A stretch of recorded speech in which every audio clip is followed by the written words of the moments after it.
Ya, pada malam hari ini kita akan sama-sama membahas satu tema, yaitu kecanduan ya. Satu tema, satu pokok bahasan yang barangkali teman-teman sudah pernah dengar, bahkan juga mungkin beberapa dari kalian sudah sering dengar ya tentang kecanduan. Tapi pada malam hari ini kita akan melihat beberapa hal tentang kecanduan, dan mungkin bisa juga menolong untuk mengingatkan kembali seperti apa yang sudah disampaikan di sekolah, barangkali juga pernah dibahas ya, seperti itu. Nah, kita pada malam hari ini, sebelum lebih lanjut, kita berdoa terlebih dahulu ya, untuk kita belajar satu tema, yaitu kecanduan. Tuhan, tolong kami pada malam hari ini dalam kami belajar, di dalam pas pembinaan kami, di dalam kami membahas satu tema, yaitu kecanduan. Biarlah melalui tema ini boleh dapat menolong untuk semua kami, supaya kami dapat meresponnya seperti apa yang disampaikan di dalam firman-Mu. Tuhan, tolong kami supaya kami diberikan pengertian yang baik, supaya kami dapat memahaminya, dan bahkan juga diberikan kemampuan bagi kami untuk melakukannya. Di dalam nama Tuhan Yesus kami berdoa. Amin.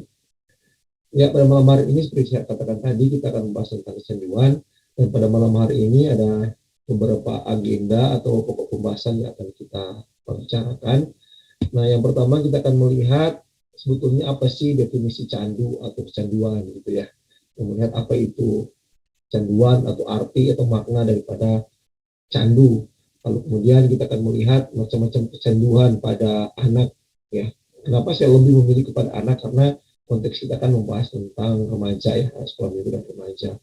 Dan juga sekaligus dengan cara mengatasinya, lalu kemudian aplikasinya untuk kita. Nah, ini tiga hal besar yang pada malam hari ini kita akan membicarakannya secara bersama-sama. Semoga dapat menolong teman-teman untuk memahaminya lebih baik lagi yang berkaitan dengan kecanduan.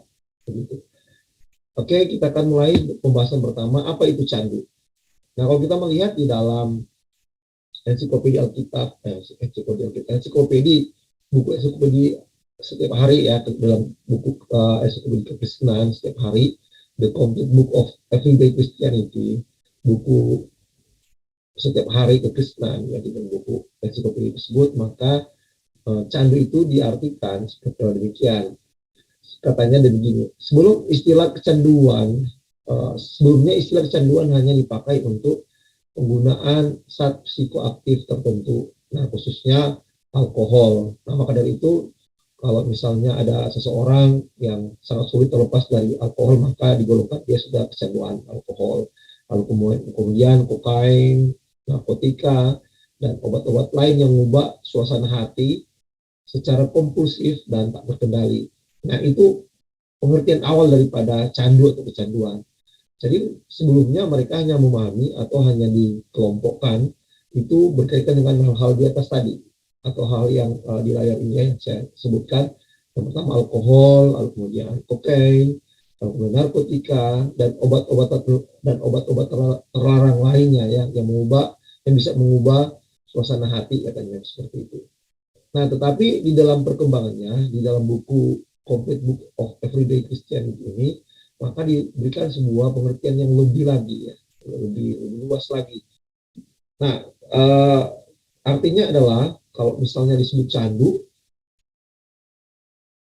dikatakan bahwa istilah candu digunakan sebagai label yang lebih menyeluruh bagi bermacam-macam perilaku yang menyebabkan kecanduan terhadap objek. Ya, ini pertama ya, kecanduan terhadap objek, orang, hubungan, gagasan, atau pencapaian tertentu. Jadi lebih luas lagi pengertian ya, daripada candu itu sendiri. Kalau di awalnya orang hanya memahami bahwa kalau dia peminum ya, atau orang-orang yang tersandung narkotika ya, obat-obat terlarang dan sulit dilepaskan sampai dibawa ke panti rehabilitasi, maka orang mengeluhkan itu orang yang sudah candu gitu. Atau dengan obat-obatan lain yang bisa mengubah suasana hati secara kompulsif dan tak berkendali, artinya sudah memiliki ketergantungan ya, sudah memiliki ketergantungan. Kalau misalnya nggak makan obat itu, maka suasana hatinya itu berbeda.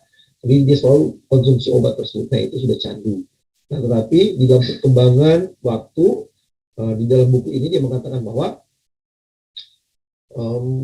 candu itu lebih menyeluruh ya, candu itu lebih luas, dan itu bisa dipahami dalam berbagai objek Gitu. Yang pertama, orang, hubungan gagasan, atau pencapaian tertentu. Sehingga ketika kita berbicara tentang kecanduan, ya itu tidak cukup hanya berbicara tentang alkohol, kokain, narkotika, atau obat-obatan terlarang lainnya. Tetapi ketika berbicara kecanduan itu bisa juga berbicara tentang makanan. Ada orang yang kecanduan makanan tertentu, begitu kan? Kalau nggak makan makanan itu sehari aja, wah rasanya gimana, begitu kan? Atau kecanduan makan juga boleh, begitu kan? Kalau misalnya satu hari nggak makan 4-5 piring, apalagi masih pertumbuhan, gitu kan? Nggak bisa tidur katanya. Malam kalau misalnya nggak makan, aduh rasanya nggak bisa tidur, gitu kan? Padahal sudah makan ya. Pagi makan, siang makan, malam makan, gitu ya, sore makan, ya, sejak 6 gitu. Tapi kalau sebelum tidur belum makan, rasanya ada yang kurang, gitu kan? Nah itu kecanduan makan, gitu kan? Katanya nggak bisa tidur, harus makan dulu baru tidur. Nah itu kecanduan makan. Nah, juga kecanduan makanan tertentu, gitu kan? Kalau misalnya nggak, misalnya suka jus mangga, kalau nggak minum jus mangga sehari, oh rasanya bunga meruntuh, gitu kan? Nah itu maksudnya. Lalu misalnya ada orang yang candu dengan pekerjaan, workaholic, gitu ya. Pokoknya, waduh, kerja terus nggak istirahat, nggak kerja sehari aja rasanya, aduh, lain gitu. Jadi pikirnya ya kerja Senin, Selasa, Rabu, Kamis, cuma Sabtu Minggu kerja gitu. Lalu kemudian ada juga yang namanya kesempurnaan, candu dengan kesempurnaan. Merasa bahwa, aduh, kalau sesuatu yang saya lakukan tidak merasa sempurna, maka, waduh, dia merasa gagal dan dunia runtuh, begitu kan. Lalu kemudian ada juga yang namanya candu pelayanan pun ada, candu pelayanan, gitu kan. Waduh, segala macam diiakan gitu. Jadi pada akhirnya hal-hal yang lain diabaikan, gitu kan. Nah, pelayanan itu bagus, gitu kan. Tapi ada yang katanya namanya candu pelayanan. Candu pelayanan itu maksudnya adalah um, Senin, Selasa, Rabu, Kamis, Jumat, Sabtu, Minggu maunya pelayanan aja terus, pelayanan aja terus. Padahal kan dia misalnya sekolah, misalnya apa kan konteks kalian masih sekolah, gitu kan. Padahal tugas-tugas sekolah segala macam diabaikan dengan alasan pelayanan, gitu kan. Jadi ya itu sudah jadi candu, gitu kan. Nah, ada juga yang namanya kecanduan judi, gitu kan. Ada juga yang namanya candu agama, katanya candu agama seperti yang orang-orang di sana seberang, gitu kan, itu candu agama gitu. Semua baju, katanya gitu kan, begini, semua baju oh, yang ya, apa dari bajunya itu selalu identik dengan misalnya Arab, gitu kan. Nah, banyak saudara-saudara kita yang seperti itu. Jadi jenggot dipanjangin, gitu kan, pakai sorban segala macam, itu candu agama, gitu kan. Ada juga yang namanya candu komputer. Oh, pagi siang malam komputer terus, pagi siang malam komputer terus, ya. Ada juga candu gadget. Ya, gadget juga bisa macam-macam, gitu kan, handphone, tablet, dan lain sebagainya. Nah, itu yang dimaksudkan tadi ya di dalam definisi terkini ya yang disampaikan di dalam buku Encyclopedia Complete Book of Everyday Christianity. Jadi buku kekristenan sehari-hari yang mendefinisikan kecanduan itu lebih luas lagi, bukan hanya untuk saat ini ya. Jadi bukan hanya pemikiran orang dulu yang terbatas atau dibatasi, dipahami hanya dengan alkohol, kokain, narkotika, obat-obat yang lain sebagainya, gitu ya. Tapi sekarang lebih luas lagi ya, berbicara tentang kecanduan. Nah, sekarang kita masuk di dalam bagian berikutnya. Oke, kita kan melihat beberapa jenis kecanduan. Gitu. Jadi saya, seperti saya katakan tadi, bahwa candu itu kan banyak. Ya, kecanduan itu banyak. Tetapi malam hari ini saya bagikan hanya beberapa contoh saja yang dicocokkan dengan kalian. Gitu kan masih SMP atau ya kan masih kelas 6 SD atau SMP, gitu kan. Nah, jadi anak-anak itu remaja selalu besar kemungkinan, nah ini kendalanya ya. Jadi selalu terjerumus di dalam kecanduan video game. Nah, ini yang pertama yang akan kita bahas pada malam hari ini. Nah, menurut Mark Griffiths, seorang pakar video game, dia mengatakan bahwa game itu bisa membuat orang lebih bermotivasi sehingga seseorang menjadi ketagihan atau kecanduan sehingga memberi dampak negatif. Nah, maksudnya begini, manakala seseorang itu bermain game, nah ketika dia bermain game kan biasanya kan kita ingin menang gitu. Nah, sedangkan di dalam game tersebut itu kan ada tingkatan-tingkatan kesulitan. Nah, bila mana dia semakin banyak meluangkan waktu bermain game dan di dalam level tertentu dia sulit menang, maka ini menjadi sebuah tantangan tersendiri bagi orang yang bermain game. Dan ini makin lama itu akhirnya membuat kita kecanduan. Kan ada rasa penasaran bagi kita untuk apa? Untuk bisa menaklukkannya, untuk bisa supaya kita lewat ya di dalam level, kalau kita bertahan di level 1 ya kita bisa lewat ke level 2. Kalau kita bertahan di level 2, nah kita bisa maju lagi ke level 3 dan seterusnya. Nah, pada akhirnya ketika kita terjebak di dalam situasi yang demikian, maka pada akhirnya memberikan dampak yang negatif. Ya, memberikan dampak negatif bagi kita yang sudah meluangkan waktu yang begitu besar di dalam kita uh, bermain ya, di dalam kita bermain terutama video game. Nah, dampak negatifnya seperti apa? Nah, dalam hal ini menurut Mark Griffiths, dia mengatakan bahwa ada 3. Yang pertama itu berkaitan dengan aspek pendidikan. Nah, tentu saja kalau misalnya kita terlalu banyak bermain game, maka sekolah kita kan akan terganggu, gitu kan? Kita waktu luang kita yang kita lebih investasikan ke bermain game daripada kita mengerjakan tugas-tugas sekolah. Dan bahkan teman-teman ada yang ada dulu ingat teman saya ya, karena dia kecanduan game ya, sampai mau ke sekolah itu sudah malas. Masuk ke sekolah itu alasan entah sakit lah gitu kan, entah sakit inilah sakit itulah sama orang tuanya supaya dia nggak ke sekolah. Kalau sakit kan di rumah aja gitu kan. Nah, kalau di rumah ya dia sambil bermain game gitu kan. Dulu kan game bot namanya, yang namanya game bot, nggak video game, nggak PlayStation dulu kan ya, alasan seperti itu. Nah, ada juga dia di sekolah kalau mau pengen cepat pulang gitu kan, karena sudah kecanduan game, enak main game gitu kan. Wah, di sekolah alasan gitu kan, sama guru di sekolah, waduh sakit lah, atau macam-macam dibuat supaya dia bisa pulang. Padahal pulangnya itu hanya mau cepat-cepat main game di rumah. Nah, sampai ke sana kalau orang yang sudah candu game. Nah, makanya Mark Griffiths mengatakan bahwa sangat berbahaya bagi seorang yang sudah menjadi pecandu video game. Ya. Nah, oke. Kemudian yang kedua adalah berkaitan dengan aspek kesehatan. Nah, seseorang yang sekian lama meluangkan waktu main game atau kecanduan game, orang kan kalau candu game itu kan bukan hanya 1-2 jam. Saya dulu suka main game, teman-teman. Ya, sebelum married itu, saya dulu senang main game. Saya kalau main game juga, saya merasakan itu, waduh, ada dulu namanya game Need for Speed itu, game balapan itu, mobil-mobilan sekarang juga masih ada. Nah, itu enak itu. Kalau saya main itu, waduh, bisa dari pagi, bisa dari malam sampai pagi, mau malam lagi itu. Cuman keluar makan aja, malah terus mata di depan komputer, main game terus. Nah, ada juga yang namanya game Medal of Honor itu, game perang-perangan, tapi seru dari suaranya, musiknya, gitu kan. Itu seperti kita bertempur secara langsung di medan pertempuran. Nah, jadi itu sangat asli sekali. Nah, saya dulu punya game yang seperti itu. Jadi, waduh, menantang sekali, gitu kan. Dan senjata yang digunakan, begitu bunyinya pakai sound system yang bagus, waduh, kalau di bom itu benar-benar bunyi kayak di bunyi bom begitu di bioskop gitu kan, kayak asli gitu kan. Jadi semakin enak. Nah, macam-macam dia level-levelnya. Ya bisa jadi sniper, bisa berkelompok, bisa ada tujuan-tujuan yang dibuat nyata, seperti orangnya juga semakin dibuat nyata, senjatanya juga semakin dibuat nyata. Nah, dengan begitu semakin membuat tertarik dan akhirnya semakin menantang dan akhirnya jadi bisa jadi candu gitu kan. Kasihkan main game ya dari pagi sampai malam, dari malam sampai pagi lagi gitu kan. Nah, pada akhirnya nggak tidur. Kalau sudah nggak tidur kan bahaya untuk kesehatan kita. Ada berita-berita pada masa kini begitu kan, karena kecanduan game berhari-hari main sampai cacat, bahkan matanya itu kan sampai ada yang buta. Banyak kan beritanya yang seperti itu, anak-anak yang kecanduan game, mereka yang seseorang yang sudah kecanduan game kadang makan berhari-hari, sampai matanya buta gitu kan.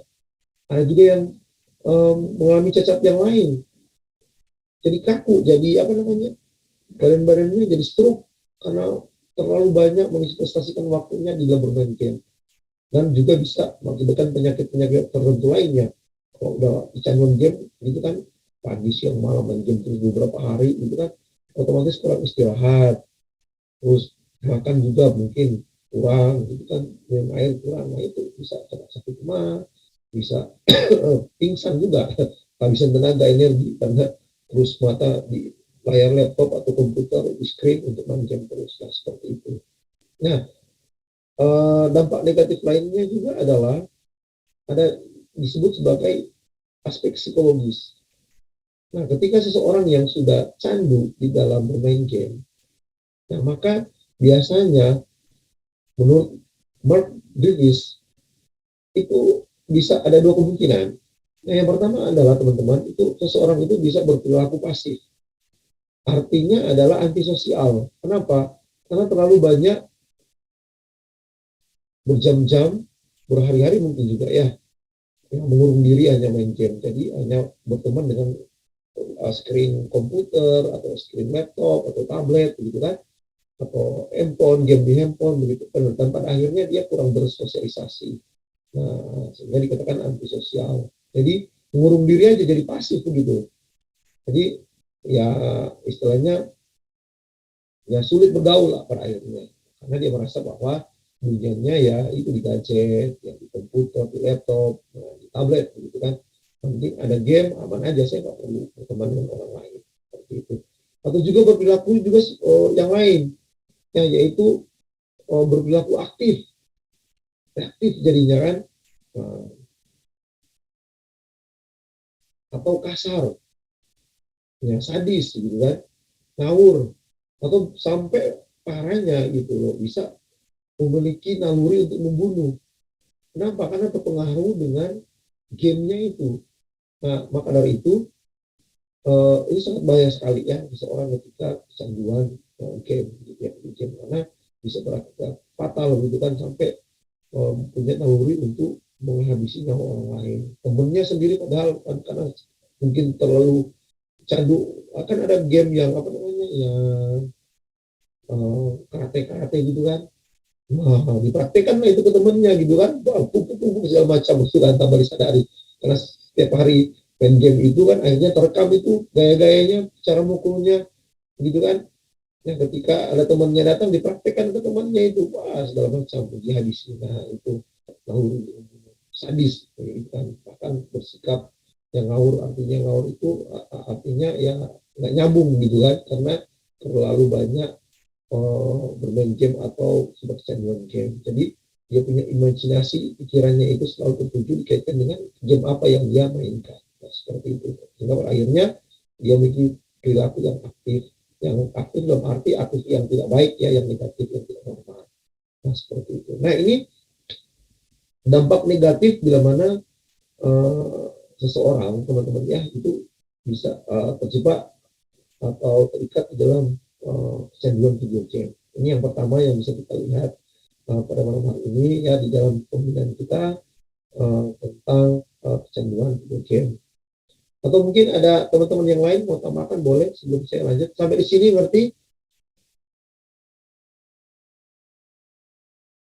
Halo teman-teman. Iya, tahu.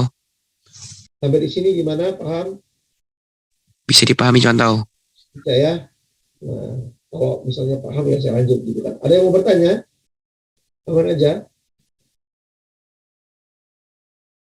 Sebelum saya lanjut, atau saya lanjut dulu lah ya. Yang penting ngerti ya sampai sini ya. Oke, saya lanjut. Nah, sekarang ini merupakan dampak negatifnya. Sekarang kita akan melihat cara kita mengatasinya, ya, supaya kita ini tidak kecanduan video game. Cara mengatasinya gimana? Nah, kita lihat dulu ya, sebentar.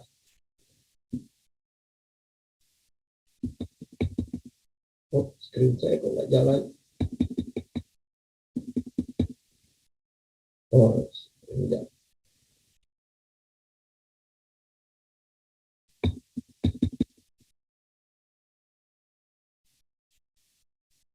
Oke, cara mengatasinya.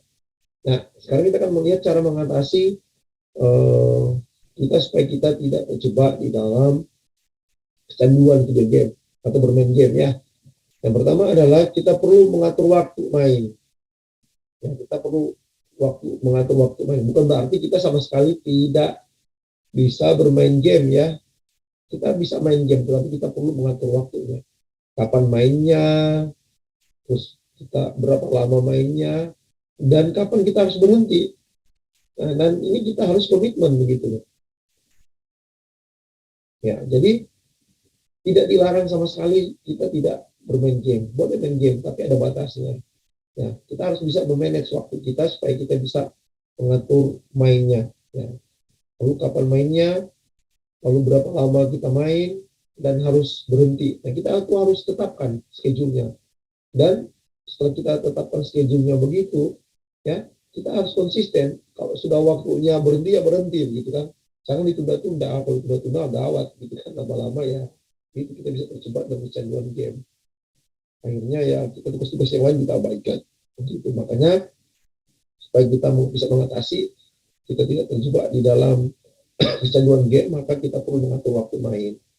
Jadi kita harus tahu kapan mainnya, durasi kita mainnya, berapa lama, dan waktunya berhenti, ya harus berhenti.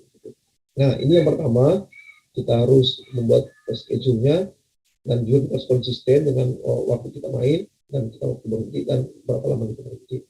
Nah, lalu kemudian, selanjutnya adalah, kita juga tidak boleh sembarang memilih game. Nah, kita harus selektif dalam memilih game. Ya, selektif di dalam memilih game. Sebisa mungkin, kita bisa pilih game yang mempunyai unsur edukatif, bukan yang mengandung kekerasan. Nah, seperti yang saya katakan di awal tadi, yang sebelumnya tadi, dampak negatifnya kan itu bisa membuat orang itu menjadi pasif dan menjadi reaktif atau aktif. Dan aktif di sini adalah seseorang itu bisa berperilaku keras, mengandung keras gitu ke temannya, terus bisa juga memiliki naluri untuk membunuh ke temannya karena terpengaruh game. Kalau dia pilih game yang mengandung kekerasan yang seperti saya katakan sebelumnya, gitu kan. Sekarang kan banyak game-game yang berkelahi gitu, ya kan, pukul-pukul, saling mukul segala macam gitu kan, dan menjadi pahlawan, gitu kan. Nah, itu sangat bahaya sekali jika seseorang itu sudah terikat dengan game-game semacam itu.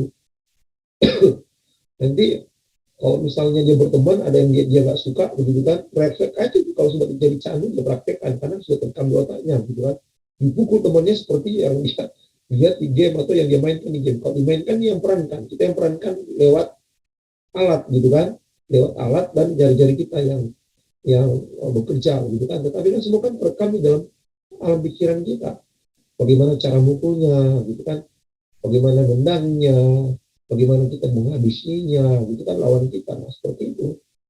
Nah, ada yang sampai beberapa kasus ya seperti itu. Anak remaja, ini dalam kasus-kasus menghilangkan nyawa orang lain, ada beberapa kasus, mereka melihat bahwa sedikit demi sedikit, gitu, kok bisa, gitu kan, anak-anak di bawah umur loh, kok bisa bersikap kasar, dan bahkan juga sampai bisa bisa menghilangkan nyawa orang lain, temannya. Ternyata itu salah satu kasus, bahkan bukan cuma satu, beberapa kasus itu karena disebabkan kecanduan game kekerasan. Jadi dia praktekkan apa yang dia nonton, apa yang dia mainkan ya di dalam game tersebut. Dan kadang-kadang dia mengidentikan tokohnya dirinya sendiri dalam tokoh pahlawannya di dalam game tersebut. Nah, oleh karena itu, cara mengatasi supaya kita tidak kecanduan game, kita harus selektif dalam memilih game, sehingga kita juga bisa menghindari seperti dampak negatif ya, seperti bisa mencederai orang lain, yang akan lebih parah itu menghilangkan orang lain. Kan kalau sudah sampai sana kan gawat, sudah urusan polisi, kriminal gitu kan, penjara kita gitu kan, nggak main-main loh. Makanya harus hati-hati. Lalu kemudian cara selanjutnya di dalam kita melawan supaya kita tidak terjebak di dalam kecanduan game, yaitu adalah meluangkan waktu dalam kegiatan-kegiatan sekolah atau kegiatan-kegiatan yang positif, dan kegiatan gereja tentunya, itu kan rohani, ya seperti saat teduh pagi, ya, ibadah minggu, persekutuan, ya di persekutuan. Nah, mari kita melibatkan diri kita, jangan lupa juga, gitu kan, kita berdoa sama Tuhan. Nah, itu semua menolong kita supaya mengatasi kita tidak terjebak di dalam kecanduan game. Jadi bisa dalam arti membatasi diri kita, gitu kan. Kalau kita kan banyak kegiatan di sekolah, misalnya di pramuka lah, di OSIS lah, gitu kan, otomatis kan untuk kita pegang gadget atau kita pegang game kan semakin minim, gitu. Terus kita juga terlibat di dalam hal yang rohani. Kita memiliki waktu teduh di rumah pagi, kita saat teduh sebelum tidur, kita saat baca kita berdoa, terus kita ibadah, persekutuan juga kita ikut, dan hal-hal yang lainnya gitu kan. Kita melibatkan diri, maka itu sangat menolong kita supaya kita tidak menghabiskan waktu kita ya lebih banyak di dalam kita bermain game. Nah seperti itu. Nah ini untuk video game, kecanduan video game atau game. Nah sampai di sini ada yang mau bertanya sebelum saya lanjut contoh yang lain, silakan. Saya tahu teman-teman semua di sini tuh main game semua, nggak mungkin nggak. Jadi ini pengalaman kalian. Gimana? Semua pasti pernah main game nih teman-teman di sini. Atau ada yang nggak pernah main game? Pasti ada lah ya, zaman sekarang ya. Semua game ada di handphone, di laptop, gitu kan, di komputer ada. Gimana, ada yang mau bertanya? Silakan tentang video game, karena masih ada beberapa contoh lainnya yang mau dibahas. Aman aja? Halo. Contoh. Nah, gimana? Howard? Emang main game tuh bisa di hari sekolah kayak apa, pulang sekolah bisa main, atau di hari libur harus main gitu? Ya Di hari bisa sekolah. aja. Ya bisa aja. Kan saya katakan tadi bahwa bukan berarti kita sama sekali tidak bisa main game. Boleh. Tapi kan kita harus mengatur waktu mainnya. Kapan mainnya, berapa lama mainnya, dan kapan kita harus berhenti, ya kita harus tahu, dan kita harus konsisten. Kita harus buat schedule-nya. Kita kan tahu schedule kita masing-masing kalau di rumah. Ya kan? Semua kan nggak sama. Tapi yang pasti pada umumnya, semua kalian kan masih sekolah. Waktu jam sekolah ya jangan gitu kan. Jangan main game. Fokus sekolah gitu kan. Gitu. Gimana Awad? Silakan. Mau bertanya lagi atau mau sharing, silakan.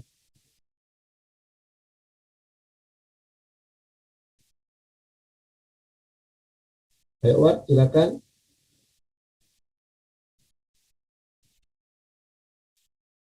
Cukup pertanyaannya contoh. Terima kasih. Oke, cukup katanya. Kalau begitu, yang lain ada yang mau sharing atau mau tanya tentang game?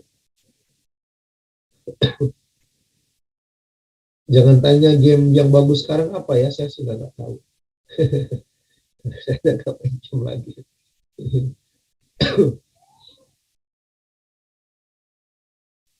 Mudah-mudahan suara saya ini masih keluar ini ya, ini sudah semakin mengecil. Oke, kalau nggak ada saya lanjut ya ke contoh yang lain tentang kecanduan khususnya untuk anak-anak remaja. Nah, sekarang kita lihat di dalam kecanduan internet. Yang kedua adalah kita akan melihat bila mana seorang itu kecanduan internet. Nah, tanda-tanda orang kecanduan internet. Nah, yang pertama adalah pikiran pencandu internet terus-menerus tertuju pada aktivitas berinternet dan sulit untuk dibelokkan ke arah lain.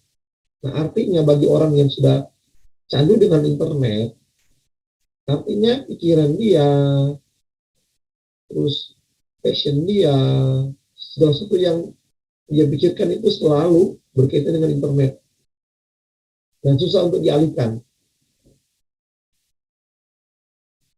Jadi pikiran dia, tenaga dia, gitu ya, selalu tertuju kepada aktivitas internet. Dia akan berselancar di dunia maya, gitu kan, di laptopnya atau di handphonenya atau di komputernya, gitu. Jadi susah untuk dialihkan, ya. Jadi dia hanya di depan layar terus ya, berselancar di dunia maya. Nah itu sudah merupakan candu internet. Banyak hal yang dia bisa lihat di dalam internet, kan banyak hal gitu kan. Segala informasi ada, segala macam juga di internet, macam-macam banyak sekali. Jadi pikirannya, tenaganya, ya selalu tertuju pada beraktivitas di internet. Segala sesuatu yang berkaitan dengan internet. Yang bisa dialihkan. Makan pun kadang-kadang lupa, gitu kan. Mau tinggalin laptop sebentar aja dia mungkin nyesel gitu kan. Karena berselancar terus di dunia maya. Ini yang pertama, tanda-tanda orang yang sudah kecanduan internet. Ada yang seperti ini dari kalian? Mudah-mudahan nggak ada ya. Kalau sudah mulai ada gitu ya, cepat-cepat bertobat. Cepat-cepat berubah ya. jangan sampai jadi kecanduan. Kalau sudah mulai mengarah ke sini ya, kalau suatu untuk mau berselancar terus di dunia maya. Lalu kemudian yang kedua adalah tanda-tanda orang kecanduan internet, adanya kecenderungan penggunaan waktu yang terus bertambah demi meraih tingkat kepuasan yang sama dengan yang pernah dirasakan sebelumnya. Artinya apa? Orang kan kalau sudah senang internet, gitu, main internet, nah maka besoknya lagi, nah dia akan mengejar perasaan yang sama di hari yang sebelumnya, itu maksudnya. Kalau dia kan senang kan, nah hari yang kedua juga dia, oh senang, puas. Nah tetapi dengan begitu, waktu kan akan terus bertambah makin lama. Kalau mungkin hari pertama dia hanya main setengah jam, hari yang kedua oh dia setengah jam, oh enak juga gitu, nggak terasa ini setengah jam habis. Kemudian hari kedua, oh makin semangat dia kan, waduh enak, tambah lagi, wah sejam aja nggak terasa gitu kan. Demikian pula hari selanjutnya, waduh digas lagi gitu kan, sudah 2 jam nggak terasa. Wah demikian juga selanjutnya di hari berikutnya, makin enak gitu kan.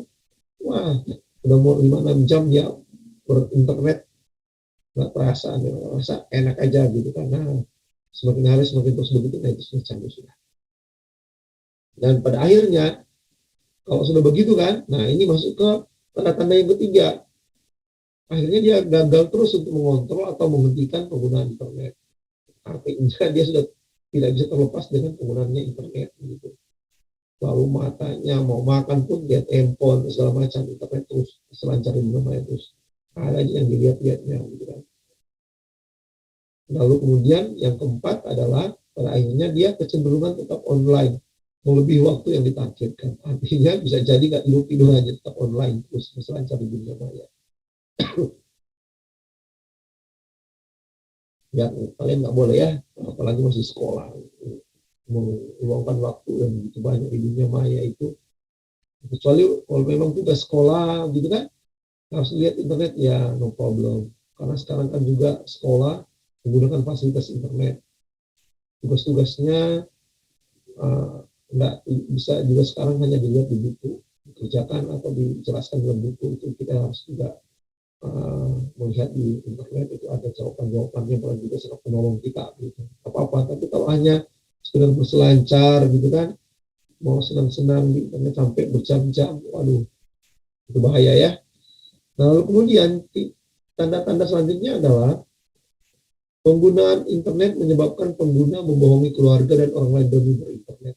Kan ada orang yang begitu, gitu kan, bohong gitu kan, supaya dia bisa bermain internet. Misalnya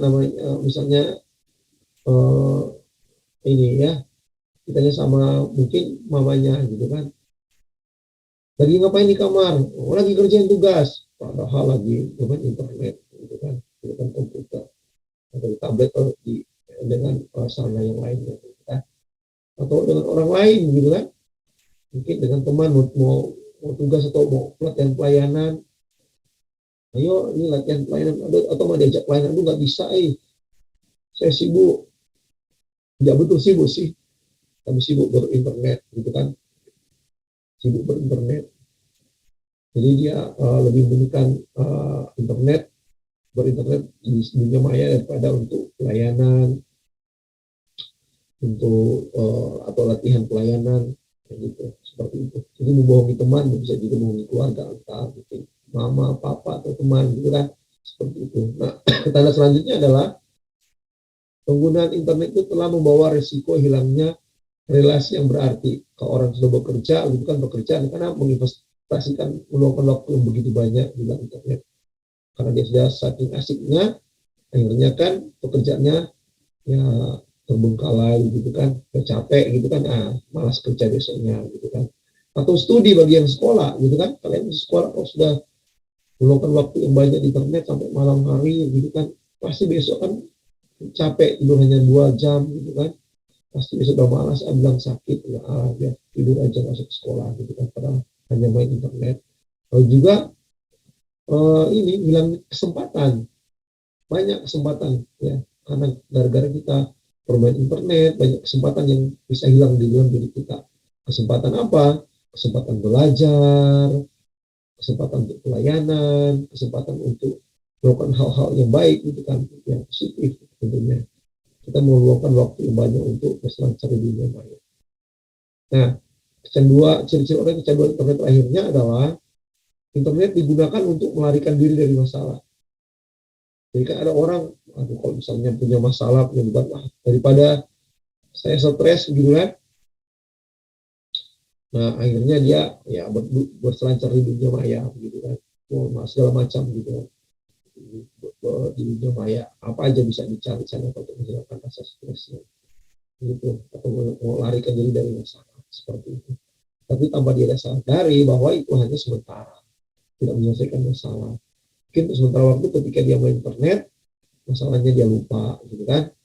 Nah, tapi setelah dia berhenti, ingat lagi, masalahnya nggak selesai-selesai. Nah, pada akhirnya kecanduan internet dia, gitu kan.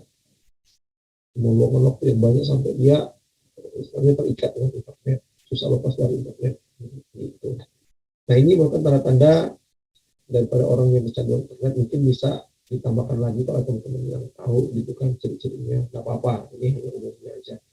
Nah, sekarang kita akan melihat bagaimana cara mengatasinya. Ada beberapa cara yang perlu dilakukan untuk supaya kita tidak kecanduan internet gitu ya. Yang pertama, kalau kita mau main internet, ajaklah teman yang bisa mengingatkan kita untuk berhenti. Gak apa-apa kalau misalnya main, gak apa-apa sebetulnya kan. Internet kan kadang-kadang sekolah juga sudah kita kerjain sesuatu tugas-tugas di internet. Kita berselancar juga mencari pengetahuan di internet, banyak hal yang bisa kita pahami. Wah, itu banyak sekali informasi di internet itu bagus-bagus, gitu kan. Nah, tetapi jangan sampai kita seharian ya di komputer terus, gitu kan. Nah, pada itu boleh kita ngajak teman untuk mengingatkan kita, waktunya sudah selesai, yuk berhenti, nah, gitu. Itu lebih bagus kan ada yang mengingatkan kita. Jadi jangan bawa juga teman-teman yang asik juga sama-sama gitu kan. Apalagi buat teman, kayaknya kita sudah lama nih main internet. Kata temannya, kurang nih, ayo tambah lagi. Nah, jangan. Bagus kita harus konsisten buat teman yang mengingatkan kita ya. Yang berhenti ya berhenti. Yang pertama, kemudian taruhlah komputer kita dan internet kita di tempat terbuka atau di public area. Artinya gitu kan, kalau kita main kan, kalau misalnya dilihat orang kan gitu kan, kita nggak nyaman. Yang pertama, lalu kemudian kedua, kalau terlalu lama kan dilihat kan terus kan, ya mati kan. Dari di rumah ya kan ada papa mama kita kan bisa ngawasin kita bahwa kamu udah berapa lama kok aku di komputer terus gitu kan, kamu ngapain, paling kan kerjain tugas mang gitu kan. Tapi kan masa mau seorang kerjain tugas terus gitu kan, kamu lagi ngapain, pasti kan ditanyain gitu biasanya gitu kan. Nah, diingatin terus. Nah, makanya perlu meja komputernya mungkin taruh yang di tempat bisa dilihat gitu kan, di rumah sama papa, mama, atau siapapun juga gitu kan. Nah, kalau taruh di kamar, nah itu repot gitu kan. Ya sesuatu hati kita gitu kan, ini tanggung jawab pribadi kita akhirnya kan. Kalau memang sudah sekian lama kita berinternet, sudah waktunya selesai itu kembali lagi komitmen kita. Lalu kemudian menggantikan aktivitas berinternet dengan hobi yang lebih berguna. Mungkin olahraga gitu kan, yang suka senang main pingpong boleh main pingpong, yang senang basket main basket, yang suka berenang bolehlah kita pergi berenang gitu kan. Nah, jadi boleh kita meluangkan waktu kita untuk menggantikan aktivitas kita di internet ya dengan hal-hal yang positif lainnya. Membaca buku gitu kan. Masih ada yang hobi membaca buku sekarang. Siapa yang hobi baca buku di sini? Hah? Makin lama rasanya sekarang anak-anak itu kalau ditanya hobimu apa, kalau belum baca buku semakin kurang gitu. Makin malas. Ada yang hobi baca buku enggak di sini? Siapa yang hobi baca buku? Halo? Ada? Enggak ada ya. Kalau ada itu bagus sekali loh. Kalau orang hobi baca buku itu bagus. Banyak pengetahuannya yang bisa diperoleh dari kita baca buku. Lalu kemudian yang terakhir adalah, nah ini sangat penting sekali, ingat kata firman Tuhan. Ya, cara mengatasi supaya kita tidak terjerat di dalam kecanduan internet. Karena bahaya kalau kita kecanduan internet gitu ya. Ingat firman Tuhan. Lukas 11 ayat 34 sampai 36. Matamu adalah pelita tubuhmu. Jika matamu baik, teranglah seluruh tubuhmu. Tapi jika matamu jahat, gelaplah tubuhmu. Karena itu perhatikanlah supaya terang yang ada padamu jangan menjadi kegelapan. Jika seluruh tubuhmu terang dan tidak ada bagian yang gelap, maka seluruhnya akan terang. Sama seperti apabila pelita menerangi engkau dengan cahayanya. Jadi ayat ini mengingatkan kepada kita, kalau internet kan itu berkaitan dengan mata. Gitu kan, dari mata ke pikiran, pikiran ke mana? Ke hati. Hati-hati gitu kan. Nah, ingat firman Tuhan ini ya, teman-teman, kalau misalnya biar kita tidak terjebak di dalam canduan internet. Nah, ingat ayat firman Tuhan ini. Oke, sampai di sini ada yang mau bertanya tentang internet?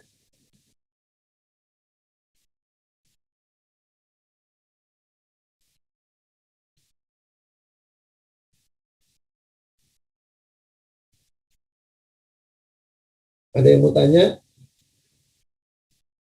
Sebelum saya lanjutkan lagi contoh yang lain.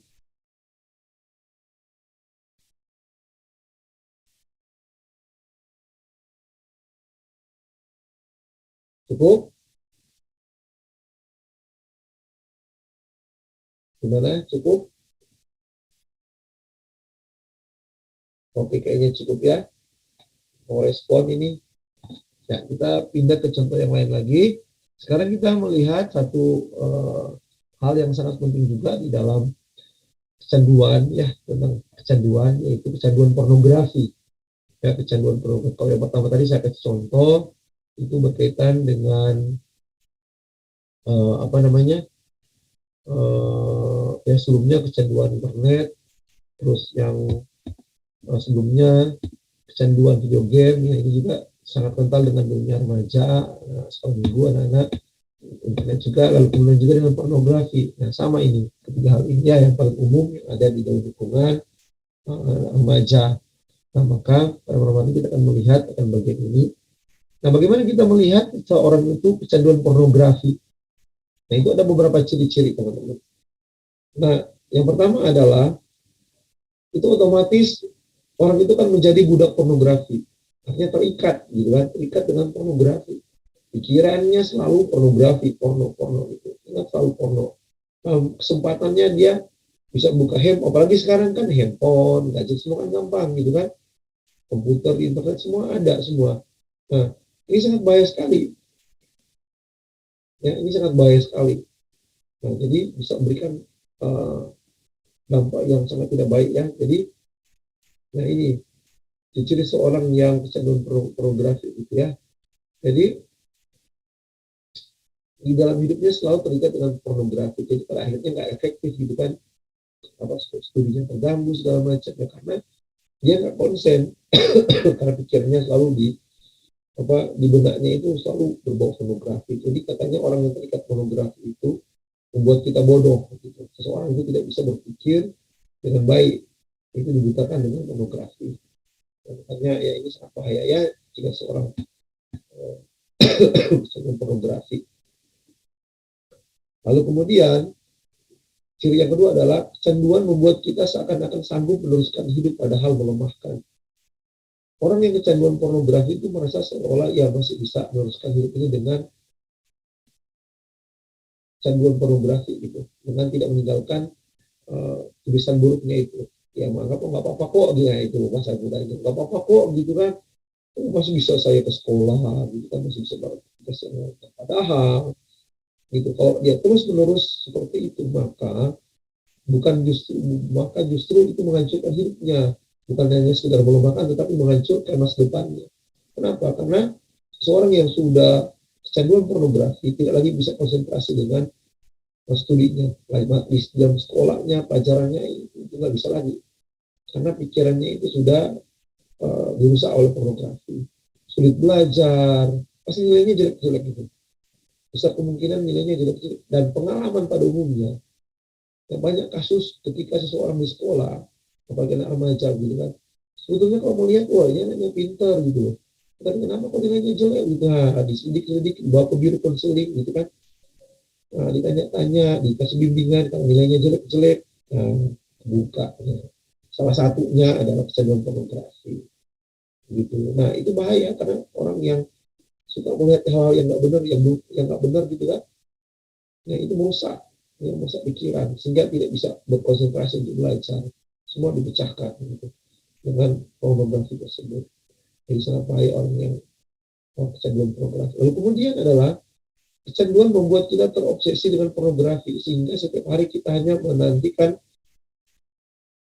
saat dimana kita dapat melihatnya kembali.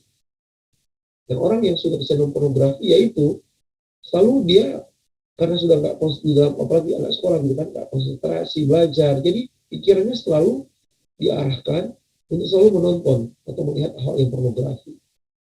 Ada kesempatan dilihat gitu kan, wah ditonton film-film yang benar, gambar-gambarnya nggak benar gitu kan semuanya. Nah sekarang lebih mudah, di handphone sekarang bisa dibawa di sekolah gitu kan, dibawa kemana-mana. Jadi di rumah nggak bisa diawasi kan terus menerus. Ke toilet kalian bawa, kalian bisa lihat-lihat hiburan gitu akhirnya. Nah itu yang candu ya seperti itu. Jadi selalu pikirannya diarahkan, diikat, dicerat untuk selalu melihat hal-hal yang seperti itu. Lalu kemudian ciri yang selanjutnya adalah pikirannya selalu pornografi walaupun ada niat untuk berhenti. Mau berhenti katanya gitu kan, dia tahu oh iya saya harus berhenti. Nah tapi karena sudah kecanduan itu sudah sulit. Karena pikirannya sudah dikontrol dengan hal-hal yang pornografi tadi ya.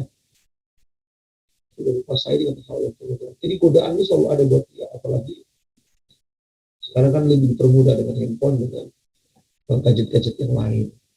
Sekarang kan orang mulai pornografi nggak seperti zaman dulu gitu kan. Sekarang makin mudah dengan adanya internet. Bahkan setiap saat, kapan saja, tanpa diketahui oleh orang-orang sekitar kita, kita bisa melihat pornografi gitu kan. Tapi ingat, manusia bisa saja nggak lihat, papa mama kita nggak lihat, orang sekitar kita nggak lihat, tapi Tuhan selalu lihat loh. Kan Tuhan maha tahu, gitu kan, Tuhan maha adil. Itu makanya bahaya ya yang pornografi ini.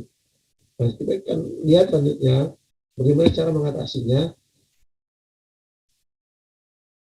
Nah, yang pertama adalah yang perlu kita lakukan, pencegahan adalah obat terbaik.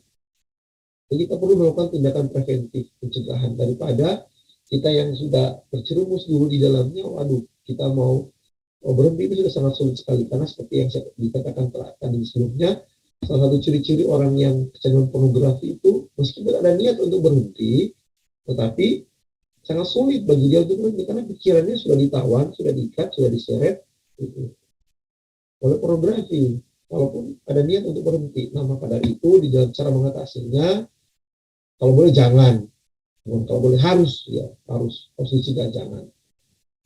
Ya, pencegahan adalah obat terbaik, jangan. Jadi kalau misalnya teman-teman saat ini mungkin ya sudah mulai ada tendensi ke sana, ya berhenti ya, harus cepat-cepat berhenti, bahaya ya. Lalu kemudian jika sudah terlibat pernah maksudnya melihat hal-hal yang pornografi, nah akuilah dosa di hadapan Tuhan. Itu kan berdosa, nggak boleh. Apalagi kan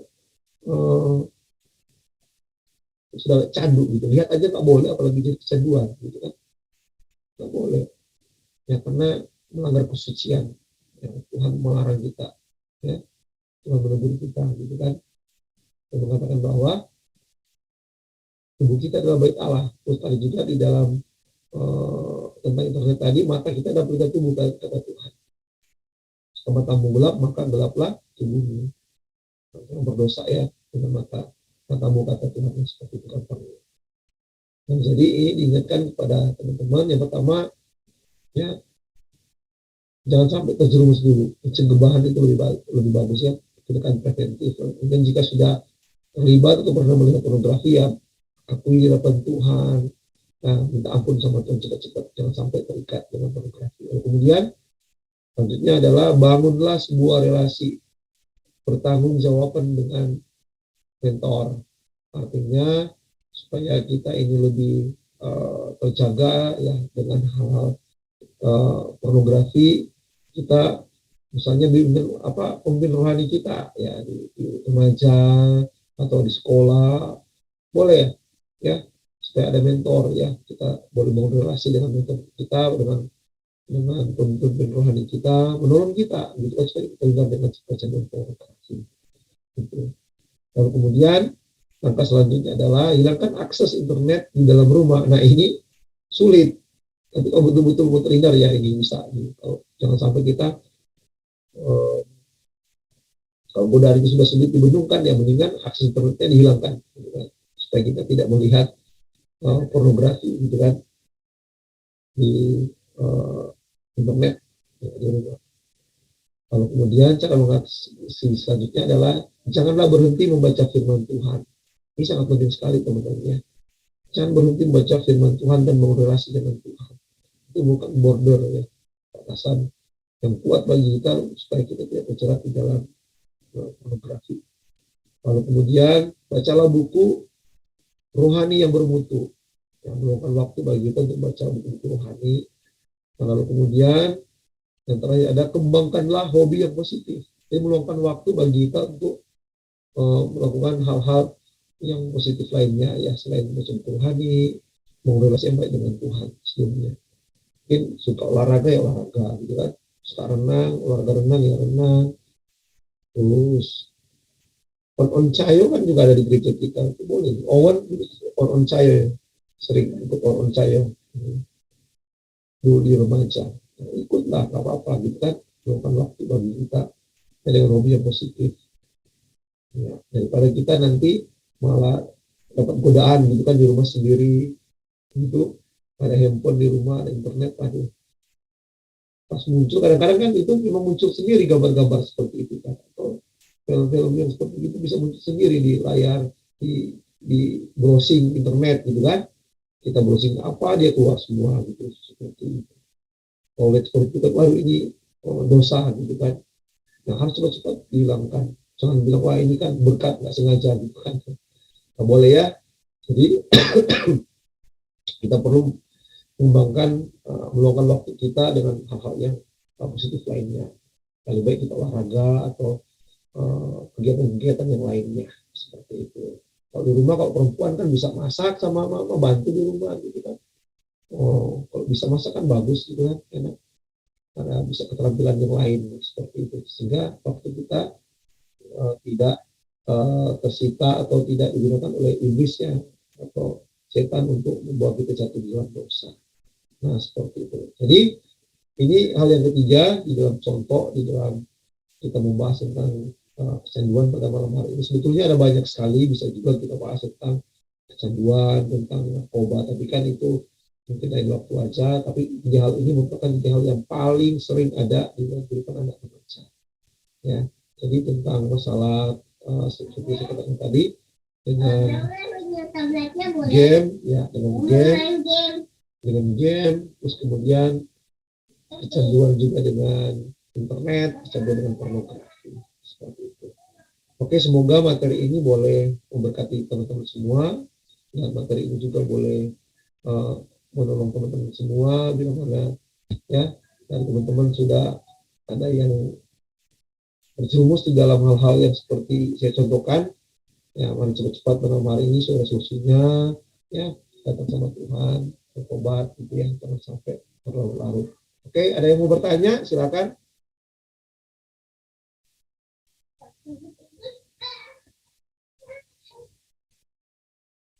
Ayo silakan. Permisi contoh. Mau nanya contoh. Oh ya, silakan.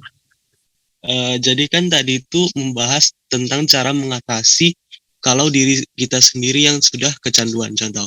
Nah, kalau semisal kita bertemu dengan teman kita yang kecanduan, apakah kita melakukan pendekatan dia dengan agama kita gitu contoh?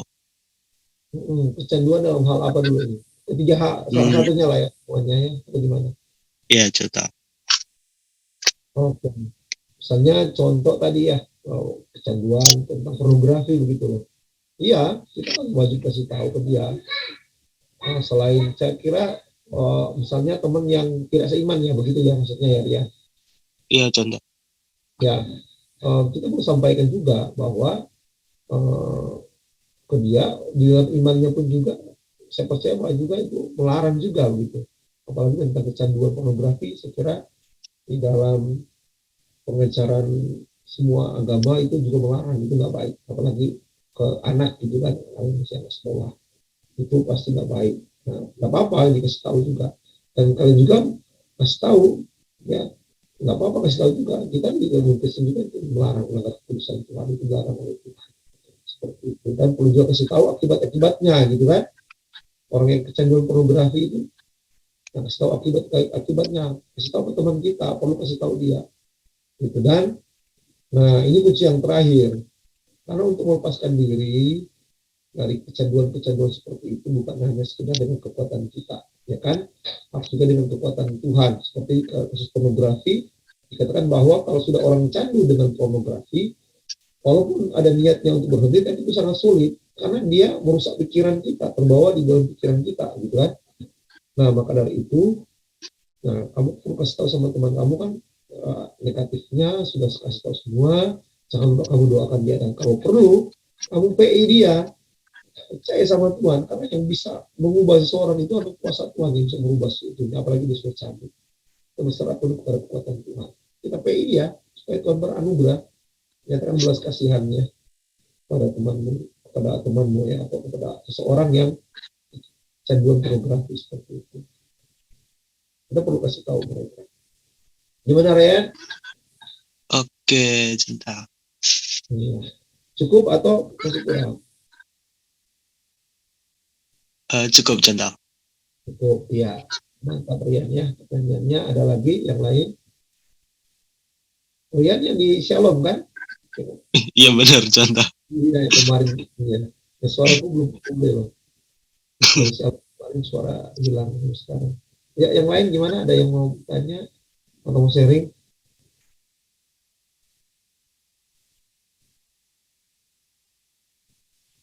Ada 12 orang di sini. Ada Cia, ada Deren, ada Bella, ada Julio, ada Irene, ada Moses, ada Vincent, Howard, Oven. Ada yang mau bertanya atau mau sharing, silakan.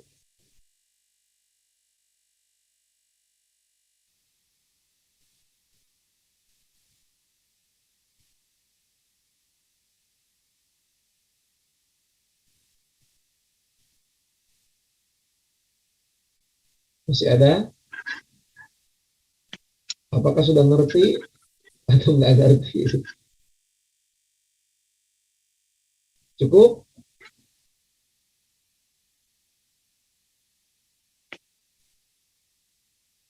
Atau saya yang tanya? Boleh? Hah? Atau saya yang tanya? Boleh? Enggak salah ya. Saya aja yang tanya ya.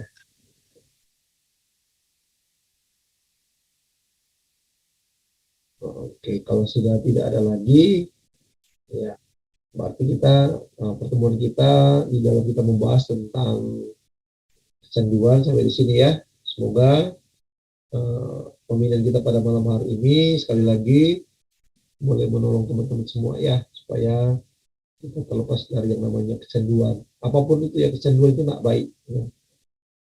Kecanduan itu nggak baik. Seperti yang saya contoh-contohkan tadi ya, mulai dari ada yang namanya kecanduan main game, kecanduan internet, dan yang paling tadi saya kasih contoh kecanduan daripada fotografi. Bisa juga yang lain juga ada kan, kecanduan obat-obatan terlarang, minuman keras dan segala macam gitu kan. Tapi itu kan itu contohnya itu sudah mewakili hal-hal yang seperti itu ya. Nanti ya sampai di sini teman-teman ya. Halo, ya ngerti ya. Gimana? Ngerti, Johan. Oke, Rian lagi. Terima kasih. Jadi saya anggap Rian mewakili teman-teman semua di sini yang hadir ya, 12 orang ini ya. Oke, kita akan mengakhiri kelas pemilihan kita pada malam hari ini.